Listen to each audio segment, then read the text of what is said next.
Yo, everybody, what's going on? Welcome back to the channel. This is Man United Central, and I'm your boy Luther. I'm super excited you're back here to get your updates when it comes to our Manchester United.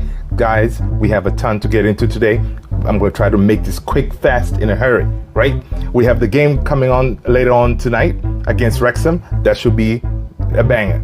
And then from there, we're going to talk about what's going on with the striker situation, because we need our striker. Do we have any new incomings at the moment?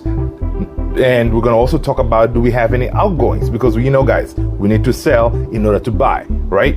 All right, that being said, let's jump into it. We're going to talk about the number one thing on your minds. What is the situation when it comes to Rasmus Hojlund, which is Ten Hag's number one striker option right now, right? So I'm going to jump into here. I'm reading a report from Fabrizio Romano, the king of Here We Go. So Fabrizio Romano states that it is understood, basically he says, understand terms of Manchester United agreement with Rasmus Hojlund and his camp on personal terms are now clear. So basically the terms between Man United, MUFC and Rasmus Hojlund's team, their terms are now clear. Personal terms are now clear. Basically, this is going to be a 5-year deal till 2028, right? And it says here that told contract will include options for further year. So it's 5 years on option to add, right? So Man United will bid this week, but the right fee not yet agreed, right? Atalanta won, crazy amount, which is between 90 and 100 million, right? Which that's not going to happen, right? That amount is not going to happen because United, we're not going to pay over 60 million, right? And I think that when we put in that bid it's going to be probably by Thursday.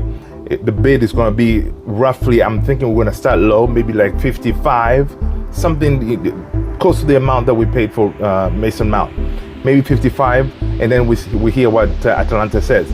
Yes, they're going to push back. Maybe we can go, a little bit higher to 60, but I don't see us paying the amount that Atalanta is asking. The 80, 90, close to 100 million they're asking for ain't going to happen. Because, guys, we know, Atalanta knows that Man United also know that Rasmus Hojlund is not a finished product.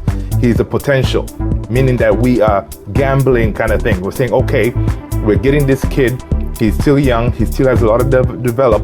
And, this is how much we value him. And we do not value him 100 or 89 amount that they were asking for, right? So I know Atalanta knows that. I know they know that we're desperate for a striker. We're going to have to come up at a common ground here that we can finalize this deal. And I'm sure that we'll be able to do it because Rasmus has already pointed out that, look, he only wants to come to Man United.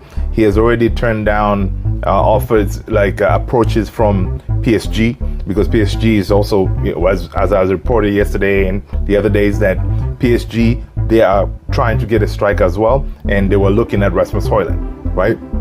So the way it looks now is Rasmus Hojlund, I don't see any other team that he can go to apart from us, which is really good for us because Ten Hag has done that groundwork, right? He has talked to this kid. He has promised him what he's going to provide him to build his talent.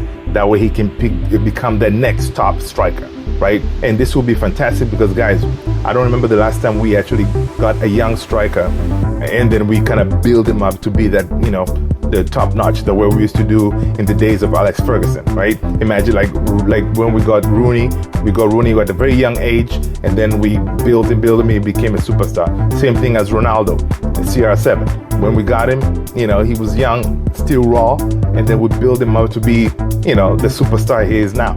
So that's the thing that we haven't done for over 10, 15 years. So this is good to see Ten Hag is doing this because Ten Hag has that ability to nurture young talent, right? To teach him the way he wants to play and get them to that level, right? So which is going to be very exciting for us because we're going to get to see this kid progress, right?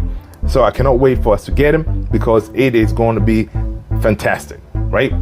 So keep your ears on this channel, and I'll update you if news breaks. Once we hear that, here we go, I'll jump on here and give you a quick video to update you all. All right. Other news that we're watching today, they were dominating the airwaves, is this news that I see with regards to Sofyan Amrabat. Right. We know Sofyan Amrabat and Ten Hag have worked before. Right. They used to. I think they used to work. Ten Hag was the coach at Utrecht, so he has worked with Sofyan Amrabat. He knows him. He knows what he can do, and Ten Hag has identified him as another key figure in his puzzle that he's building. Right? He knows that Ten Hag knows that. Look, when we should be getting some outgoings when it comes to the midfield position. Right? Maybe it could be Fred, who has there's some interest from Galatasaray, Fulham, or McTominay. I see that there's some interest for him from West Ham. So one of those midfielders, once they leave, Sofyan Amrabat will be the plug-in, the new addition in that midfield, right? Because he knows he needs that Casemiro type of player, and Sofyan Amrabat is that type of player, right? And when it comes to, I see that also with the Sofyan Amrabat, I'm seeing that this is from Alfredo Padua. This is a prominent reporter in Italy saying that Sofyan Amrabat has reached a broad agreement with MUFC on personal terms, which is personal terms based salary between 4 million and 4.5 million per year, which is plus bonuses. So this is really good deal. I'm seeing there's a change in Man United, the way we approach whenever we get these new players coming in. We're not going to be front loading them with some crazy salaries and then we cannot sell them. So it looks like, with Sofyan Amrabat 4.5 million a year, that is really good deal, because I think it comes out to maybe 150,000 a week, something like that. Someone can correct me because my math is not all that. So, and the way I'm seeing it too is also with Rasmus Hojlund. When he comes in, he's going to be looking at that kind of figure. We're not going to bring in players and start paying them like 250, 300K a week, and then we're stuck with them, right? So that is something that I'm not seeing going to happen again. So this is good stuff. So again, once we secure Rasmus, next target will be to bring in Sofyan Amrabat. Hopefully by then we'll have outgoings. Now, talking about outgoings, let's see what we have. So again, when it comes to outgoings, let's see what we have. So again, when it comes to outgoings, I'm seeing here that West Ham has interest in bringing in Harry Maguire and Scott McTominay, right? Now, in their approach for those two players, there's been a stumbling block. Basically, they're saying that there's reportedly a gap in valuation between Manchester United and the Premier League rivals West Ham. Now, when they say gap in valuation, is basically they're saying what we value, for example, McTominay, and what West Ham is offering is nowhere close. So they have to get back on the table and give us another valuation. That way they can come to our number, because Man United actually want for Scott McTominay, they're trying to get at 45 to 50 million for him, right? 45 to 50 million for him. So West Ham need to, if they really want him, of course West Ham has that Declan Rice money, and so they can afford something ranging from there, right? So we're gonna keep an eye on this and see what transpires, right? So, and the same thing is, Man United have valued Fred also for like Fred. We want at least 20 million for Fred, and this is I think it's reasonable amount, because Fred, he has played a lot of games. He's been a valued member of Man United first team. So 20 million, it makes sense, right? And of course, Fred has interest from Fulham, Galatasaray, and of course the Saudi Pro League, who are just throwing money at players. It is crazy in the Saudi League. It is insane, right? So again, I'm seeing that here from the Telegraph. This is from Docker. He's saying that Scott McTominay, of course, he loves Man United, right? But he's also willing to stay, but also, right, that's his desire. He doesn't want, yes, if he has to, he will stay. He will stay, warm up the bench, but he really wants to play more games. So that could be the motivating factor for him to leave Manchester United, right? And yesterday, Ten Hag had a press conference, and he was talking about, okay, they was asked what's the situation when it comes to the striker target. He said, look, they're working diligently when it comes to bringing in a striker, because Ten Hag knows that, listen, he wants the striker in as soon as possible. That way he can integrate him into the team, right? This period of playing friendlies, this 2 weeks that they were in camp, he wanted the striker in ASAP, and Ten Hag's team knows this, and they're working diligently. So I wouldn't be surprised really if Rasmus, by the end of this week, he could be on board. That way he can start working, right? He can start learning how to deal with Anthony on the right, Rashi on the left, or Bruno. That way he can start homing in his striker talent. That way he can start banging in those goals for us, right? So yeah, so he said his team is working on that diligently. Hopefully they can make that deal happen. But he also said, like, look, I also, at the moment I've been playing, because he was asked also, what about Rashi?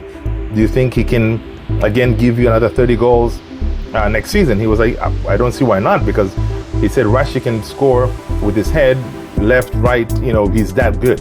But Rashi had released, there's a quote that I saw online today that he said, look, Rashi, he says, I feel like playing as a center forward, you've got less distance to cover to score simple goals.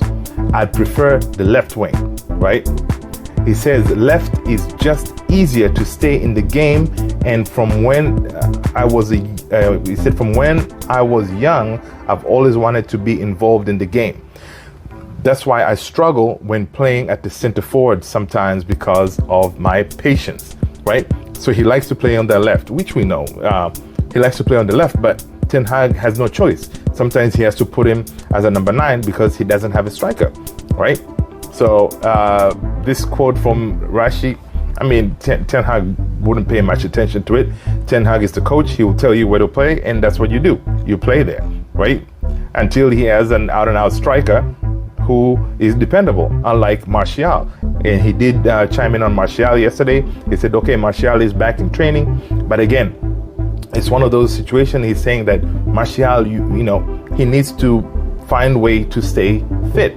Because if he stays fit, he is a perfect number 9 for him, because the way he tracks back, holds the ball, he can distribute, he's quick, he can score with both feet. That's how good he is. And Ten Hag values Rashi, right? But values Martial. But the problem is Martial cannot stay fit. So I'm thinking that if an offer comes in from Martial, I wouldn't be surprised Ten Hag say, you know what, Martial, it was real. You can go. I'll find another striker. I'll find another solution. And when it comes to that solution, we saw what he's trying to do with Jadon Sancho, playing him as that false 9. And the reason he was asked yesterday, how come you're playing him there? He said, look, I'm trying to come up with some options, and Jadon Sancho can play that role, right? He's smart enough. He can drop back and get the ball. He's quick. And we saw his goal against Arsenal the other day, which was, as a false 9, he did a really good job, right? Now, when it comes to the game today, of course, we're going to see mostly, it's going to be the kids, under 21s. I don't have the lineup here, but the players that I'm looking forward to see is, of course, Johnny Evans will be there, helping the kids out in their defense. And apart from that, let me see if I see the lineup for today, if it's was already put out. which I don't see the lineup for the kids. But Ten Hag did mention yesterday that, you know, he was in New York. He flew in to San Diego for this game. Yes, the coach for the under 21s, he's going to be on hand, but Ten Hag wants to oversee that game. That way he can give them instructions as he's seeing the game. That way they follow the same rules or how he wants his teams to play, right? Even though they're under 21s, he wants under 21s and the top stars to be on the same page. So Ten Hag is going to be there. He's going to be on the bench to, you know, formulate that formations and all that stuff. And then once that game is over, he's going to hop on the plane to go to Houston, where we play a big game tomorrow against Real Madrid, right? Which that is going to be another exciting game, guys. So yeah, so today's Wrexham match. Sorry, I don't have the lineup here with me, but of course, most of the kids, I don't know a lot of them, but I'm looking for, maybe curious to see what Gore is going to do. There's Gore and who else? And Wrexham, they know that, look, regardless, even if they're playing the under 21s, they're going to be, under 21s will be there to show their skills, because the manager is right there looking at them, right? Because Ten Hag also mentioned that, look, even though it's under 21s, there's always a couple of players, 1 or 2 players who are ready to move up to the first team. So he's always looking for those. And I think the under 21s today, when they play, they'll play for real. They'll be fast, and they're gonna, I know Wrexham, they're gonna have maybe the first team out there, which are, you know, they're mature, older, you know, they couldn't be, maybe they're not as quick, but the under 21s will show off today. And I do see us winning, at least maybe 2-0, because when the kids come in, man, they play hard, right? And then tomorrow is gonna be the big one, which I'm looking forward to. One player, I'm looking forward to see one player. Oh, Nana, what's my name? Oh, Nana. So yes, tomorrow we are definitely gonna see Onana. I cannot wait. And tomorrow I'll drop in another video where we can preview that game, see who's gonna start, who's gonna, you know, what kind of lineup we're looking for tomorrow, because tomorrow, it's gonna be a fun game, right? Now, guys, that is really all I have for you. I appreciate you. And if you're at this point watching, do me a favor, share the video with your friends, family, on Twitter, WhatsApp, you name it, share it. That way they can also enjoy the content. And as you're rolling out, make sure to smash the like, subscribe, and hit that notification bell. Boom, boom, boom. That way you do not miss any new videos coming out of this channel. Thank you so much, guys. Peace.